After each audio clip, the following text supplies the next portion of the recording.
Academy with our special guest of today. We would like to also extend our utmost gratitude to our illustrious speaker for granting us with his precious time to come and enlighten us on the topic of today.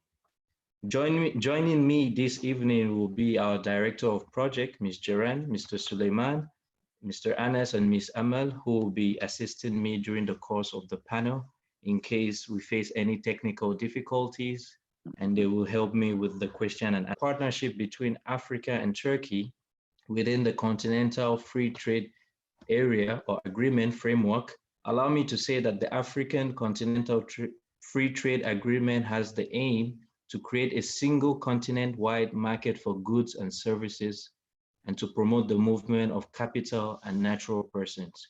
As we all know, the 54 member states are trying to ratify it. It's still on process. It's a very ambitious project in Africa. It enjoys a considerable political support, but some individual states still face difficult choices to make. And that's partly because in Africa, the different economies vary considerably in size, levels of economic development, and diversification. And we all know that for many African countries, most of their trade is still within the global trading partners. And this is an opportunity also for Turkey to make good use of this situation. As we know, so far, at least 22 countries has ratified the agreement, and it has been effective since the 30th of May 2019. Inshallah, our guest speaker will enlighten us more on that because he is the expert on the field. I'm just going to be a moderator this evening, but before I give the floor to the moderator of tonight, allow me to just mention a few things about our special guest. Our special guest has a bachelor's in literature from the University of Montpellier, 3 in France in 1987. He has a certificate of linguistics from the same university, University of Montpellier, 3, as well as a master in literature from University of Limoges, as well in France. He studied also international cooperation and project management from École Nationale d'Administration, Paris. In 2003, our guest speaker was the advisor to the Minister of Foreign Affairs and International Cooperation. In 2007, he was the ambassador of the Republic of Djibouti to Kenya and the permanent representative of Djibouti to the United Nations Environment Programme. Then in 2020, he presented his credentials as non-resident ambassador to Djibouti, to South Africa. In 2011, he presented his credentials as non-resident ambassador of Djibouti to Rwanda. In 2009, he was the representative of the Common Market for Eastern and Southern Africa. In 2009 as well, he was Djibouti's focal point to the Eastern African Brigade. His CV is very long, mashallah. He has a long CV. He has also worked in the Ministry of Education. He has published few books, which is, for example, The Chronology of the Somalia Tragedy, Palestine, a Tragedy in the Century I, and it's in different volumes. MashaAllah, our speaker of today has a very wide knowledge of what is happening around the world. So without further ado, our current speaker of today is now the current ambassador of Djibouti to the Republic of Turkey. So ladies and gentlemen, please, I would like to give the floor to His Excellency Aden Houssein Abdillahi. Excellence, vous avez la parole. Merci beaucoup. Merci, thank you really very much. Bismillah ar-Rahman ar-Rahim. Allahumma salli ala Sayyidina Muhammad wa ala alihi wa sahbihi ajma'in. Salam alaikum. Today our topic, my name is, as Edie has already stated, is Aden Houssein Abdillahi. I'm the ambassador of Djibouti to Turkey, and I'm the Dean of African Diplomatic Corps as well. Our topic today will be Africa-Turkey economic partnership within the Continental Free Trade Agreement. But before moving ahead, on this topic, I would like first and foremost to wish Ramadan Mubarak to all of you and your family.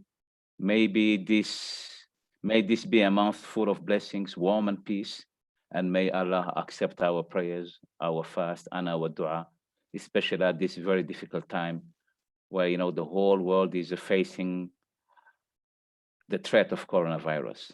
Second, I would like to congratulate the ICYF, the new generation of Islamic Conference youth, who's, you know, despite a very difficult time, as always showing and still showing, you know, a strong commitment and dedication to fulfill their duties and to build a strong bond and bridge between the new generation of Muslims all over the world, wherever they are. And for that, really, I would like to say thank you very much and bravo.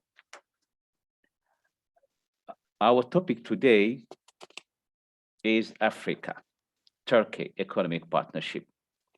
But I would like, first of all, to say something about Africa itself, about the African continent, about its geography, very quickly, its potential, its history, the economic crisis, the poverty and the inequality Africa has been facing in 1980s and 1990s, and the main causes of this political social crisis which prevailed in Africa at this period of time.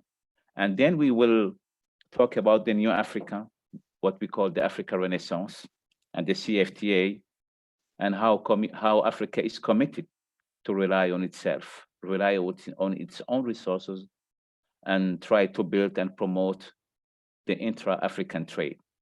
Then we will exchange on some idea on the current situation, on the current status of the relationship with Turkey and Africa, and how to design and foster a new partnership between the continent and Turkey. You know, I'm here almost 7 years, and I realized, and always realizing that, you know, Africa is not well known. The African continent is generally seen as a monolithic and uniform mass with the same population, the same climate, and the same geographical and physical characteristics, sharing the same history and the same culture. And many people all over the world see the African continent as a continent of poverty, diseases, and wars, and endless conflicts. Let me tell you this, my dear friends, these are fake news. These are distortion of fact. This is a pure misrepresentation of the reality. Africa is the second largest continent or geographic area with 30 million kilometer squares. It's bounded by the Mediterranean Sea, the Red Sea, the Indian Ocean, and the Atlantic Ocean. It has 8 physical geographies formed by deserts, tropical forests, Great Lakes, huge waterfalls, savanna, highlands, and coastal lands. The longest river in the world, the Nile, is in Africa. The second deepest lake in the world, Tanganyika, is in Africa. Just 3 countries in Africa, DRC, Democratic Republic of Congo, Algeria, and Chad, are bigger than the entire Europe, just to show how big Africa is. Let me now, in economic-wise, get back to the 80s and 90s. This is a tragedy. This is what we call, you know, the lost decades in Africa, where we have seen our financial structure damaged, leading to a political crisis in many African countries. But it's good to know what were the main causes of that. You know, Africa emerged from the dark years of 1980s and 1990s with the IMF and World Bank structural adjustment program. The general feeling in Africa is that those programs not only failed, but they have damaged growth prospects for many African countries, driving them into underdevelopment. Today, many African economists believe that these programs were not designed to address poverty, but partly or partially aligned with foreign interest to undermine the African continent. In 1996, as you see on the slide, the first slide, Seljan. Yes, this one. In 1996, the World Bank and a network of non-governmental organizations called Saprin started cooperating on an evaluation of 15 years of structural adjustment programs. The Saprin report that you have in front of you is the result of a unique 5-year collaboration among citizen groups from developing country, from the World Bank itself, And the authors of this document reveal that the structural adjustment programs are the largest single cause of increased poverty, inequality, and hunger in developing countries. This book is the most comprehensive to date of the impact of the liberalization, deregulation, privatization, and austerity later on from the World Bank and IMF adjustment program.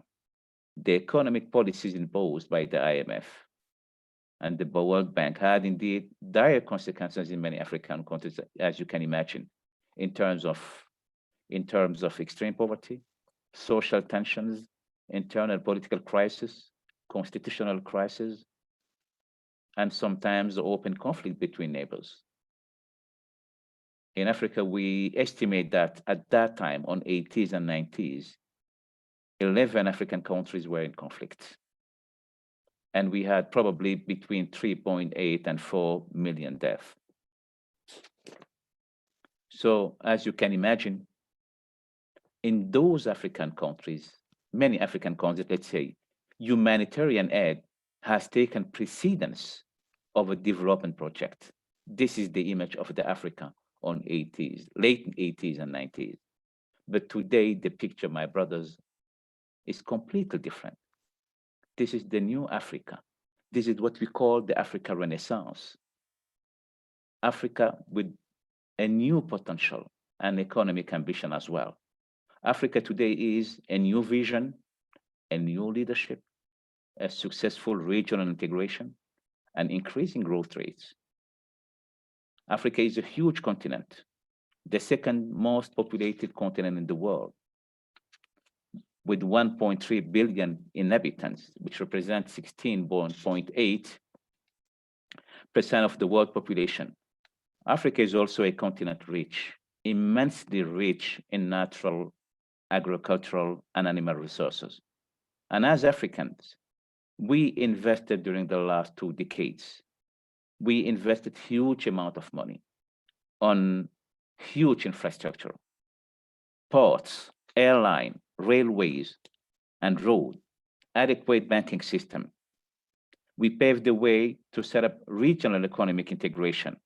And in the short term, we believe that we will be able to implement the Continental Free Trade Agreement. The foreign direct investment in Africa has been increasing steadily. The internal financial resources available are regularly increasing as well. The potential in agriculture is huge. The experts agree that 60% of the farming land available in the world is in Africa. And as you know, natural resource-wise, Africa is rich in minerals and metals, many of them extremely valuable. Platinum and palladium in South Africa, diamond in Botswana, copper in Zambia, cobalt in Democratic Republic of Congo, and bauxite in Guinea, and many more, of course, like coal, iron, chrome, uranium, petrol, and natural gas are available as well in many African countries. But just to give you some figures, you will see in this slide in front of you that North Africa has 32% of the world resources concerning the phosphate. West Africa has 40% of the bauxite in the world.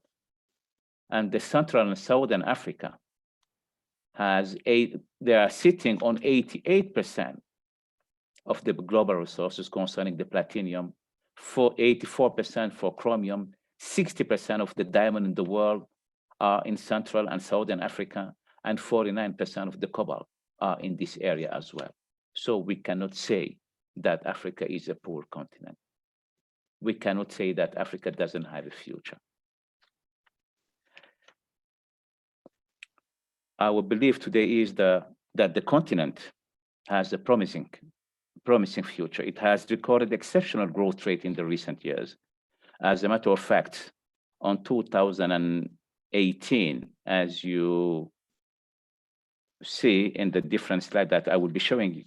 And on 2018, there were 6 African countries among the 10 fastest growing economy in the world. On 2016, we had 3 African countries among the 10 fastest growing economy in the world. And on 2017, 3 African countries again among the 10 fastest growing economies in the world.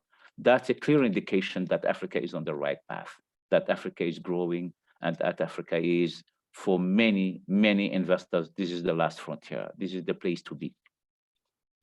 But of course, some medias and some NGOs very active in Africa will always try to describe Africa as a poor continent, relying on foreign aid, which is a false narrative. In this chart in front of you, my friend, you may see that on 2016, the foreign aid in Africa was about 50 billion. The foreign direct investment in 2016 was about 60 billion. But you will see at the bottom of this slide that the illegal financial flow out of Africa was about 192 billions through illegal fishing, tax evasion, and the profit made by multinational firms. So we are not relying on foreign aid. Contrary, it looks like many other countries and foreign powers are using Africa as well. Let's go to the Africa and Turkey relationship. What's the current status of this relationship? Since the launch of the policy of openness to Africa in 2005, carried out by the government of Turkey, relations have incontestably strengthened between the continent and Turkey. Africa has today 36 diplomatic missions in Turkey, making the African group by far the largest diplomatic group in Ankara. And the Turkish presence in Africa has been consolidated with 41 embassies and 51 destinations for Turkish Airlines. Our relations have increased significantly in recent years in the political, economic, and commercial field. These exchanges have greatly increased over the last 5 years.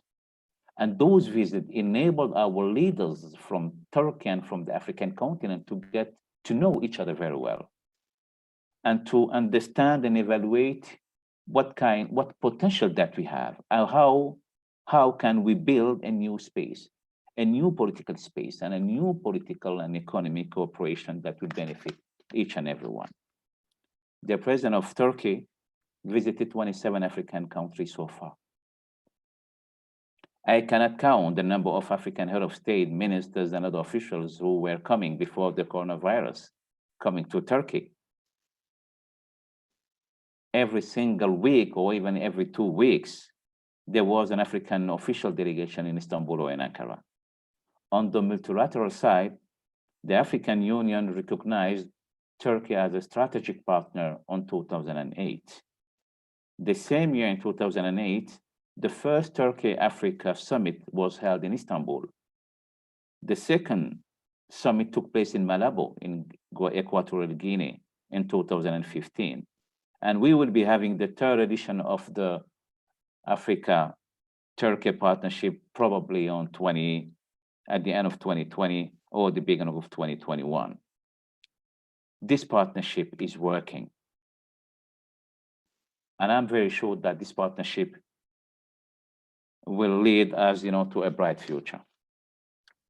Economic-wise, we may say that today the trade volume between Turkey and Africa is about $24 billion. This represents a big step, a huge step. It increases 5-fold if we compare this figure to the 5 billion we used to have in 2005. But my friends, let me tell you, this is not enough. I will tell you why later on. Let me give you the current picture right now. Turkey has made a direct investment in Africa it's about, let's say, a little bit more than $6 billion. Turkey has signed a trade and economic agreement with 45 African countries, a reciprocal and protection of promotion with 26 countries, avoidance of double taxation with 11 of them. In the field of education, and specifically the higher education, the results are really big. We have today around 13,000 African students in Turkish universities, as you may see in this slide. This is a good record. And I can say that we come a long way. We made a tremendous effort to get where we are today, but it's not enough. Why? Because the world's economy is changing and we need to redesign a new model of partnership between Turkey and the African continent. You know, I've been around for 7 years, even more than 7 years. I know that Turkey is an industrial powerhouse. It has a strong and efficient industrial base. The trade volume between Turkey and the continent is showing a great progress. The current trade is about 24 billion US dollar. 2019 seemingly was very promising. Within 6 months on 2019, the trade volume surpassed 2018 as a whole. But the overall and comprehensive analysis of those graphs that you have seen indicated that these results are not enough. When we consider the exceptional growth rates Africa experienced during the last 7 years, this is a clear indication that the traditional way of trading or doing business with Africa has limited outcome. The current exchange rate between the US and Turkish lira probably helped increase the export volume for a while, but I don't think that we can go beyond $27 billion per year. Why? What's the alternative? What can we do? We need to know that Africa is changing. And there is a need for politicians and businessmen in Turkey to carry out a real assessment of the African economies, to understand the new trends and the dynamics reshaping today the entire economy of the continent. Then building partnership and investing in areas related to the industrialization. This is where the future is, my friend. This is where the Continental Free Trade Agreement is all about. The Turkish private sector should review its approach. The private sector in Turkey should get closer to the market in Africa and invest directly in Africa, in the agricultural sector, in the energy sector, in the mining sector, and the financial services as well. In the past, as you know, probably Africa was only trading with the ancient metropoles in Europe. It was kind of a captive market. Europe still remains an export market, but it's shrinking at a time when Africa is developing commercial relations with itself. And please, I would like you to have a look on this graph. And in this graph, you will see that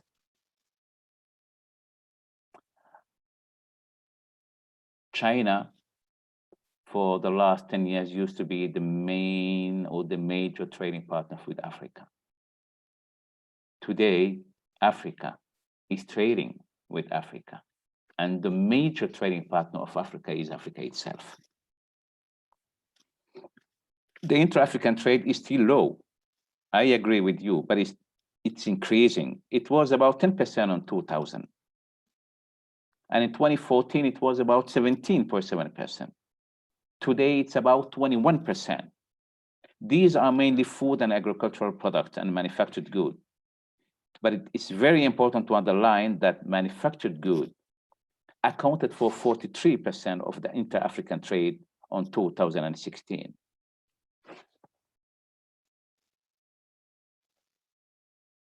This is contradicting with the idea that Africa is just a reservoir of raw material. Africa today is developing an industrial base. today intra-African trade Seljan, can we go to the next slide? Yes, as you see today, intra-African trade exceed trade with China, which is the large trading partner. China is number 2. United States is number 3. But as you can see, Africa or the future Africa rely in Africa. And the major trading partner of Africa definitely will be Africa itself in the next coming years. So now, what about the CFTA or the African Continental Free Trade Agreement? You know, since 2000, well, let's say 1980, Africa has been trying to redesign its policy about the economy. How can we move ahead? How can we integrate our economy? How can we partner with ourselves? So African Union took the lead and tried to pave the way for what we call, the regional grouping. We have the SADC, we have East African Community, we have IGAD, we have, of course, in UEMOA in West Africa, we have another regional grouping in Central Africa as well. Some of them have been working very well. Some of them succeeded. East African Community is a very successful regional grouping. SADC is a very successful regional grouping. But today, as a continent, the leaders in Africa decided to implement what we call the CFTA. So what's the CFTA exactly?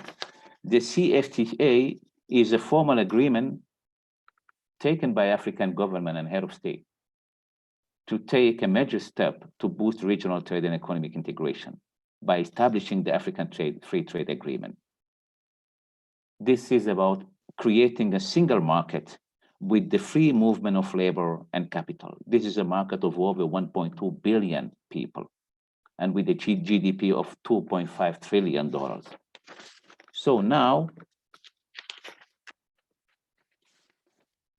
what's it all about? How Turkey can benefit from the free trade agreement? You know, we have been discussing this topic with many business people in Turkey during the last, 5-6 months. And as African ambassadors, we have been explaining many times that this is the right time to move ahead. This is the right time to build a new partnership between Turkey and Africa. It's very important to explain that Africa doesn't need money. Africa has the financial resources. What we need is building a partnership. What we need is making or building a joint venture. What we need is attracting business people who are willing or who want, to invest in the energy sector, in the agriculture sector, in the farm, in financial resources as well. And we are ready from our side to mobilize, the financial resources and, the business people in Africa who would like, to go this way and to build what we call, a joint venture. So this is a time for the business people in Turkey to move ahead, to get closer to the market, to be in the market in Africa. Tomorrow it will be too late. This is the right time to move ahead.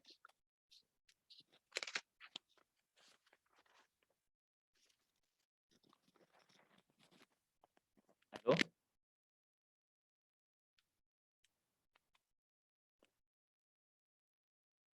Mr. Edie?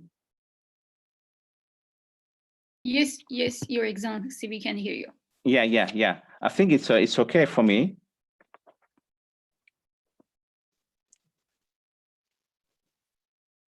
Yeah, thank you very much.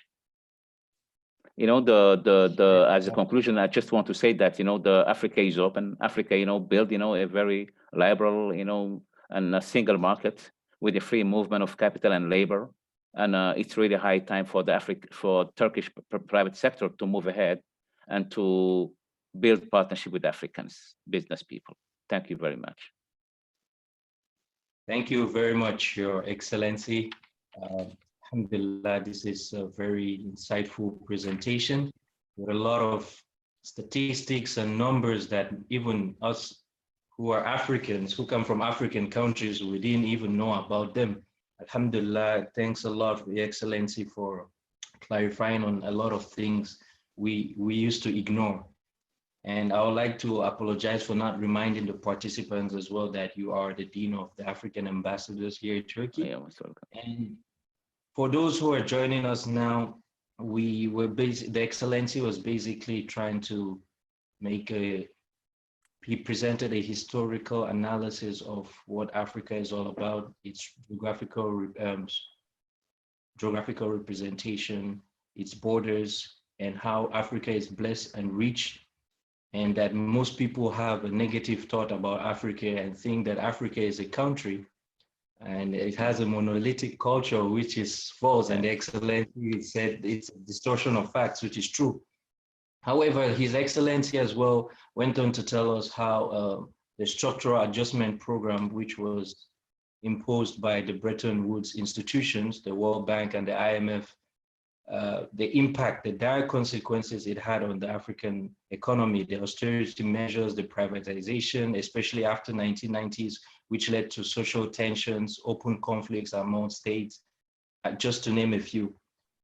And then how His Excellency moved forward in explaining that despite this, Africa is still the continent of the future and even of today, because it's a continent with new potentials.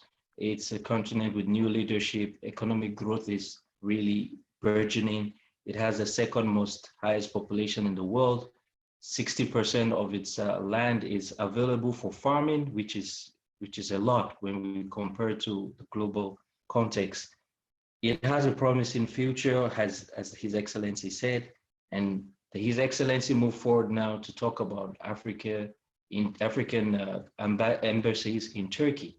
And he mentioned that we have at least 36 African embassies in Turkey, which is the highest among all other continents. And he mentioned our proximity to Turkish Airlines, and that's very true. Today, I think Turkish Airlines lands in every capital in the African continent. Sometimes it even goes to the economic capital. It goes to other small states, even within the country. Yes. And this really has created a huge proximity between Africa in general and Turkey. And we are seeing it even for those of us who come from Africa, even at the level of at the social level, we can see a lot of them are even getting married to some Africans as well, which is important. And His Excellency mentioned as well that Turkey has become a very strategic partner of Africa for the last decade, and that the foreign trade volume between Africa and Turkey is up to $24 billion, which is important. And we have at least 13,000 African students in Africa, in Turkey, sorry. And His Excellency was encouraging that we need to redesign a new form of economic development between Turkey and Africa, because it's the future. Africa is the industrial base for many countries, and Turkey is even a major industrial power. So we need to review that approach.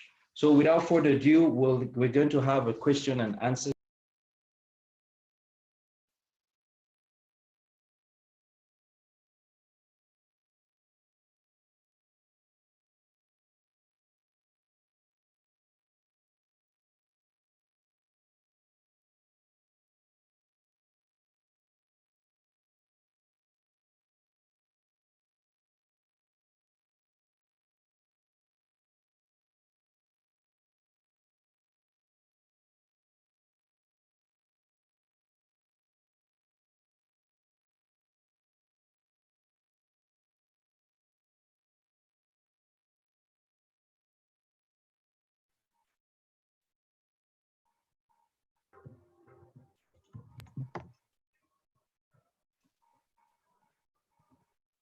AD? Yes. Did you hear now I can hear you. Now it's okay.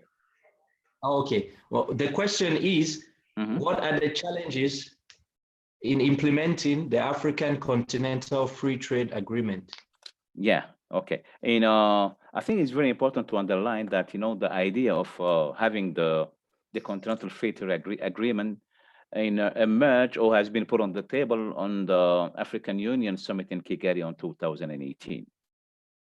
And on 2019, in Niamey, 22 countries ratified the Continental Free Trade Agreement, and the many other countries as well, including the biggest economy like Nigeria and South Africa later on joined the Continental Free Trade Agreement. So we may say that today the highest majority of the African countries accepted and made effective the CFTA. A secretariat has been put in place. It is located today in Ghana, and they are preparing how we can move ahead and make this effective in the next 2-3 years.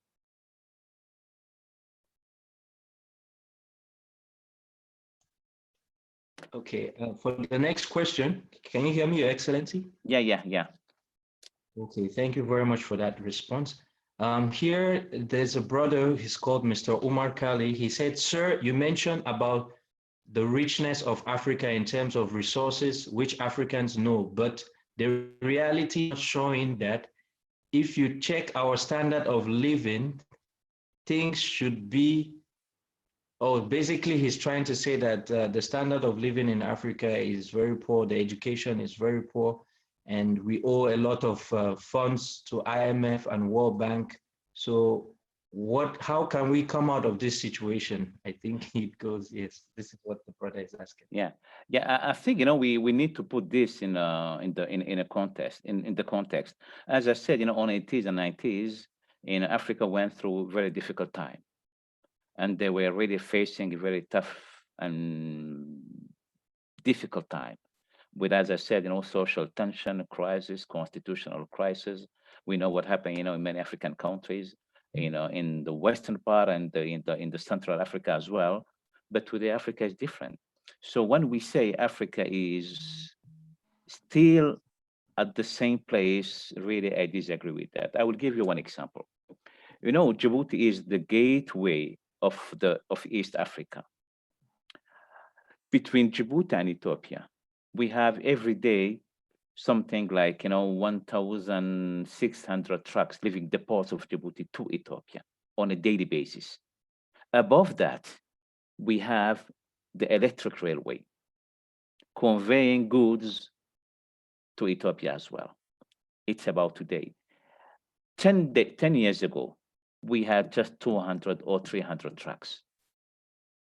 But I can tell you this, 10 years ago, the cars imported from outside going to Ethiopia was mainly the second hand. Today, the cars going to Ethiopia through the port of Djibouti are brand new cars and German cars. So I disagree with the people who are saying, no, Africa is still at the same place. Africa is moving. As I said, we have seen in 2018, which is just 2 years ago, we had, and it's the figures provided by the World Bank, we had six African countries among the 10 fastest growing economy in the world. It's true that we came a long way. We have to correct many things. We have to correct maybe the governance. We have to rebuild our financial system. We have to rebuild our agricultural system as well. But we cannot say that Africa is poor. But we will be improving. We are improving on a daily basis.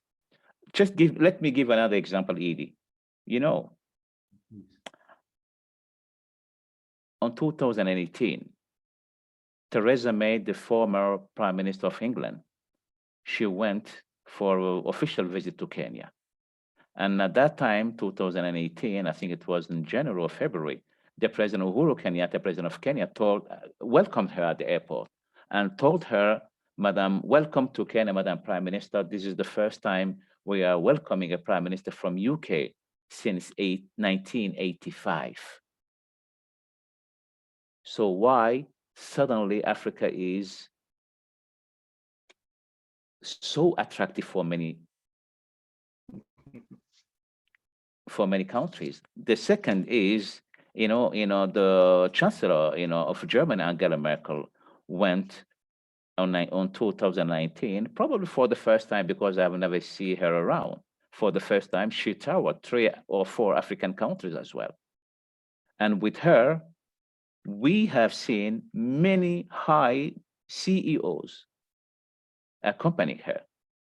And few months later, it has been decided by Volkswagen to establish an assembling line of Volkswagen in Rwanda, in Nigeria, and improving the one they used to have in South Africa.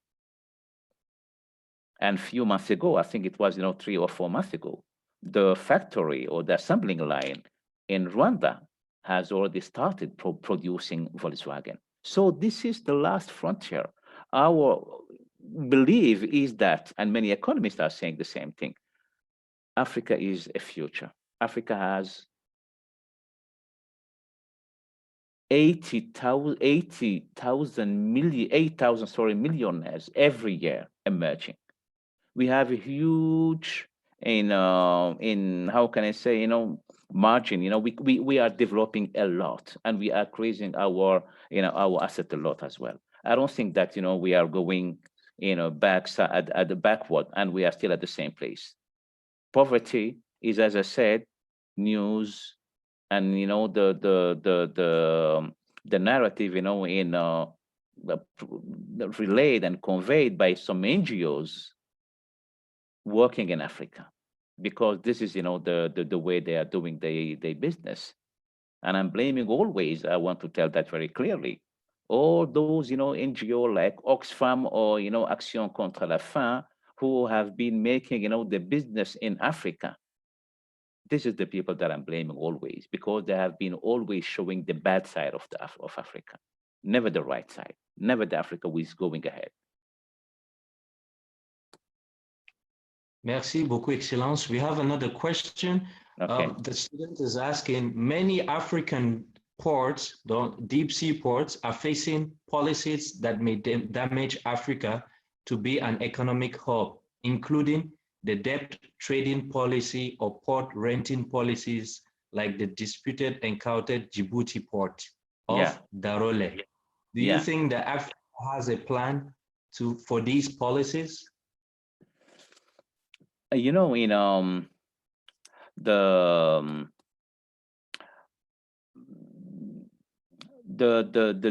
deal we have made, in Djibouti, the Dorale port, is a commercial issue today. We don't want to make it, a political issue. That's why I don't want, to put that, on the stage, because we have agreed with the court to keep that, on the commercial wise. But let me say this to clarify things. Africa has today many ports and big ports, and those ports are going to be a hub, a huge logistical hubs. For example, if you consider, the eastern part of Africa, from Egypt to South Africa, we have just 9 countries, just 9 countries. On the other side, on West Africa, from Morocco to South Africa, we have probably something like 26 or 27 countries. So in the eastern part, we have 2-3 ports who are today the biggest port and the huge, let's say, gateway to Africa and landlocked country. So many countries, of course, outside try, to control those ports in order to control the economy of Africa as well, because this is the main gateway. And in Djibouti, we built during the last 10 years 6 ports. One of them is Dorale. Dorale is probably today among the top 5 ports in Africa, and it's working very, very well. And many people think that that the port of Djibouti has been subsidized or in financed by by another country, but I may say that, or another entity. But Djibouti port has been financed and funded by Djibouti government in at least worth 67%. But as I say, many African countries are very much aware that keeping the port and controlling the port is part of their sovereignty. This is something we understand very well. And a lot of African countries would like and want, and they will be doing, I'm sure about that, controlling their own port in order to control their sovereignty and the sovereignty of African continent and the African economy as well.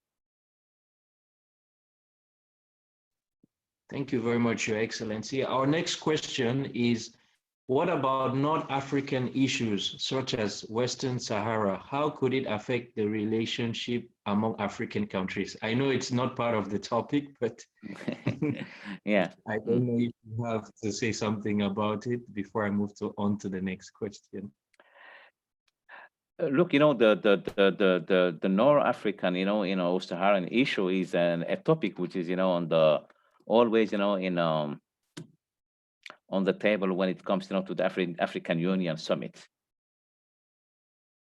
And just to be really on the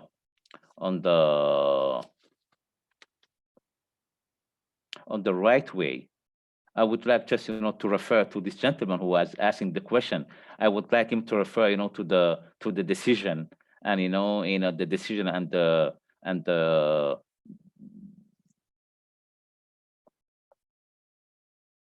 let's say the decision made by the African Union. Yeah. The African Union bloc. Yeah. That's true. Yeah. Here, our next question is, how can the African Free Trade Agreement benefit us when we are still depending on imports, capital goods, technology, but consumer goods as well? If and only African states and government invest in its capacity and people, the free trade will be a free trade for countries such as China. So this is its question. Yeah, how can... but for example, let's say this, the African Continental Free Trade Agreement is coming at the right time. It's coming at the right time for one reason. Africa is growing, and the growth prospect is very high. If you have a look on the growth rate of many African countries, for example, in the eastern part that I know very well, in the eastern part of Africa, this growth rate, the average growth rate is about 7%, which is really very high. It has been like that during the last 7 years. So now, there is another fact that we need, to underline. We have today at least 6 or 7 industrial base in Africa. South Africa is has a strong industrial base. Kenya is a growing industrial base. Egypt is a growing and strong industrial base. We have as well Nigeria, which is a strong industrial base, and we have a new countries who now is trying to develop their industries. And this is, how can I say, this is something mandatory. This is not something we cannot avoid. Africa would like to rely on itself. And today, as I've I show you, Africa is the major trading partner of Africa. China is not anymore the main or the major trading partner with Africa. Africa is the number one, dealing with Africa. So we have another issue now, Mr. Edie. Just as a matter of fact, I would like to give you the example of Djibouti. In Djibouti, we are building the biggest free trade zone in Africa, 48 kilometer squares. 48 kilometers to do what? The business people in Africa, in the region, our region, in Africa as a whole, they don't want to go anymore to Dubai or to China or to Istanbul or to wherever, to buy and ship containers all the way to Africa. They want to rely on itself.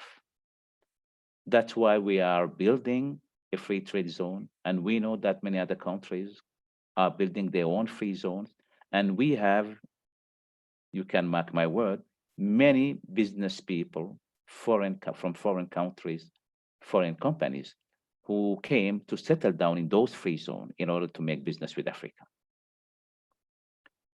Turkey has a lot of people now. For example, Turkey has, something like 30 or 300 businesses and companies in in Ethiopia. They have a lot.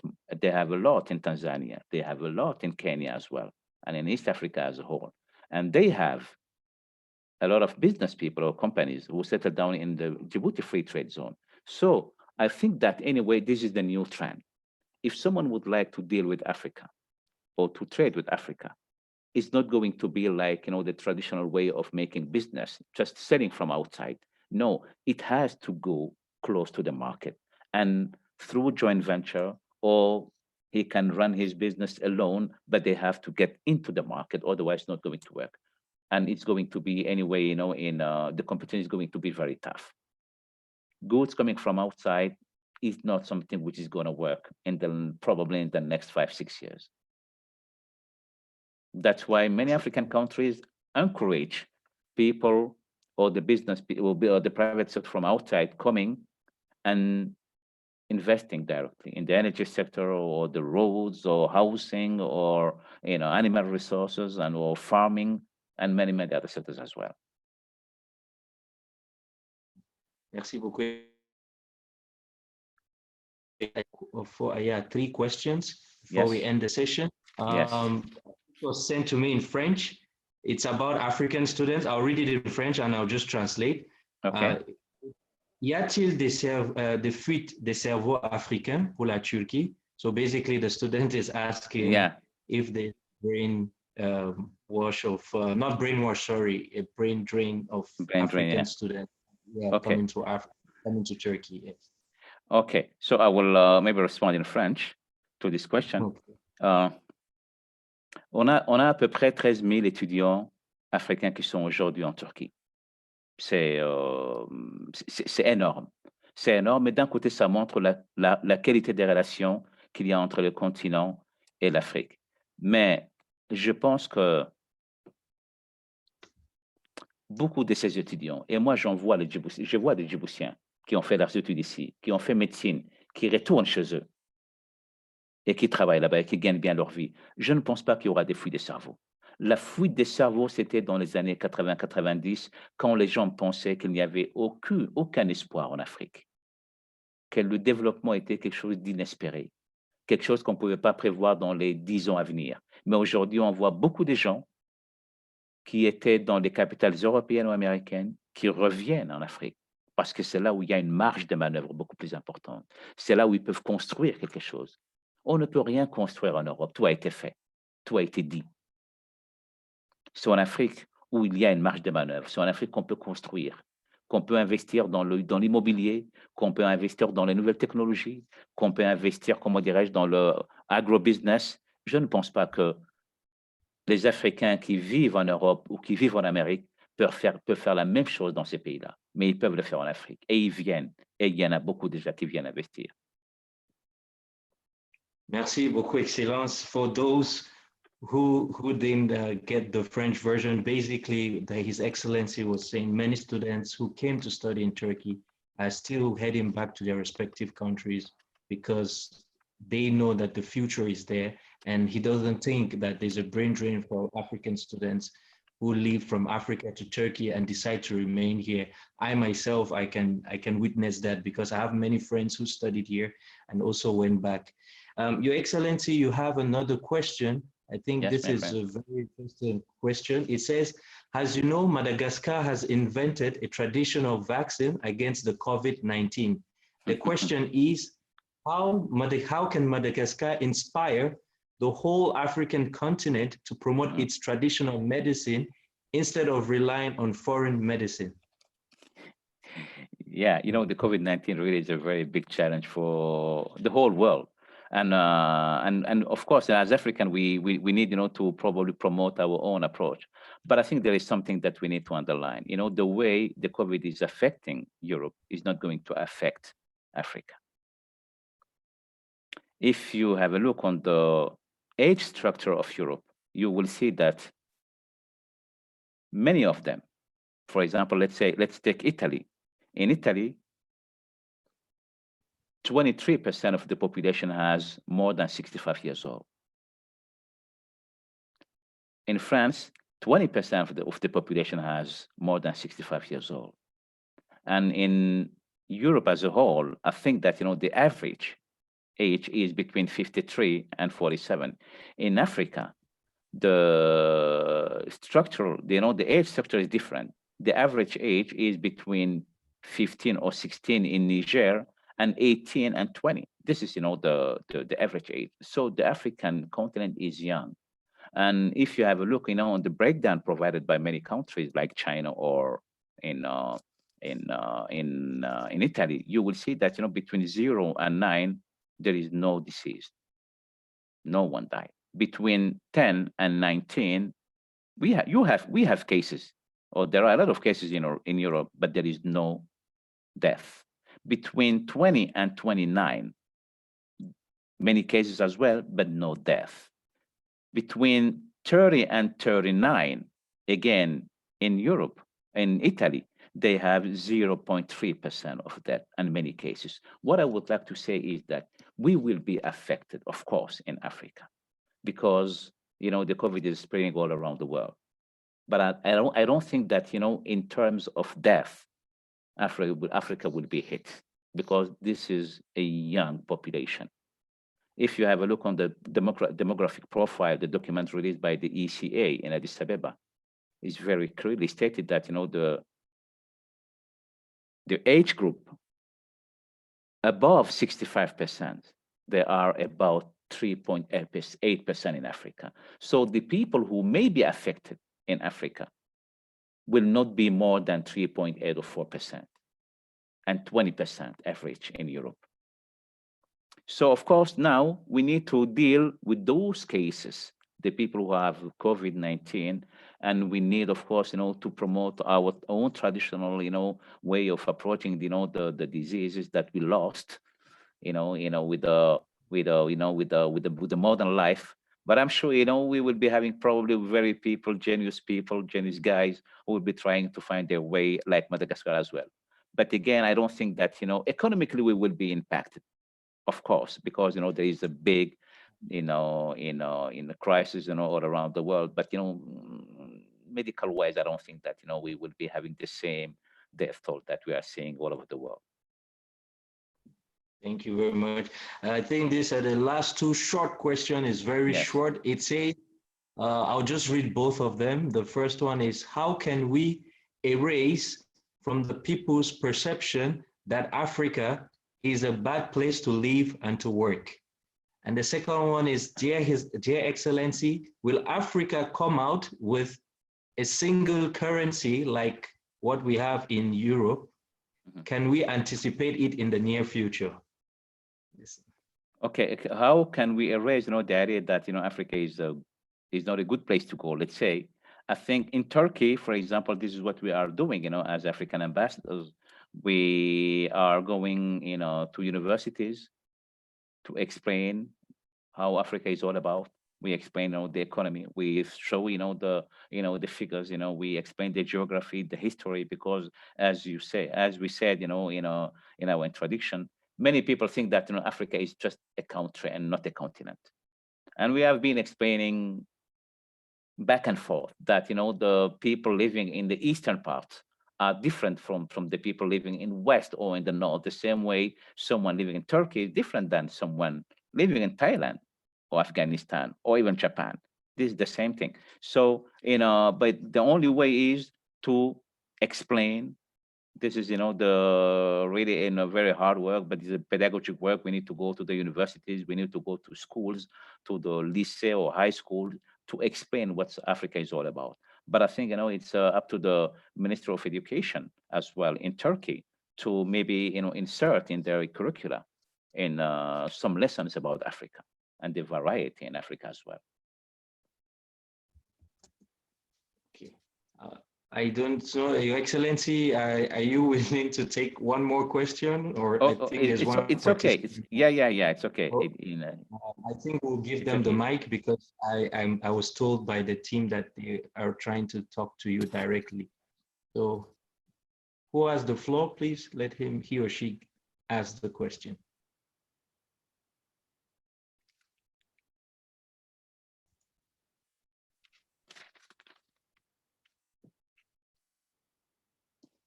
I think the person is still trying to reach. Anyway, sir, there's actually one question that just arrived. Basically, the student is asking, what are the African states doing for the promotion of local entrepreneurs in those free trade zone areas? And how can we help them fight against multinational corporations? Edie, do you hear me? Yes, I can hear you perfectly. Okay, yeah. I think many African countries, including Djibouti as well, that I know very well, we are really encouraging the local entrepreneurs by, for example, exempting them from any kind of taxation during 5 years.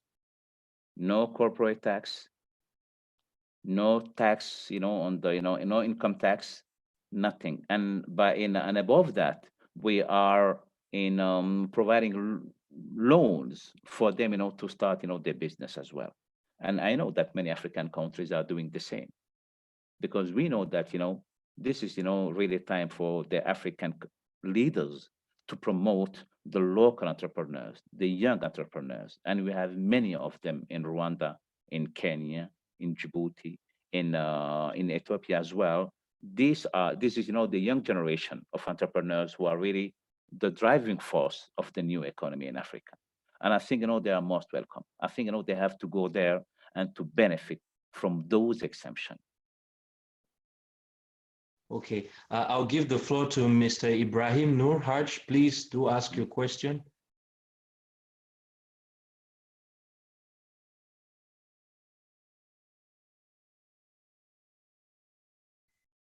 Mr. Ibrahim, I can see you online. Can you just unmute your mic?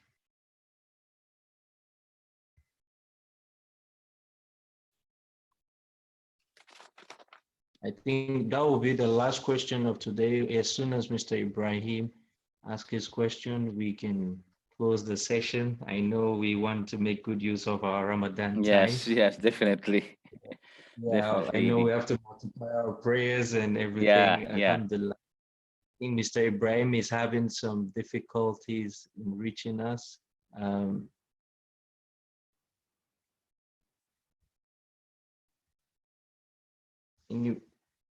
Mr. Ibrahim, is he there? I think there's an issue with his connection. Yes, with his connection problem.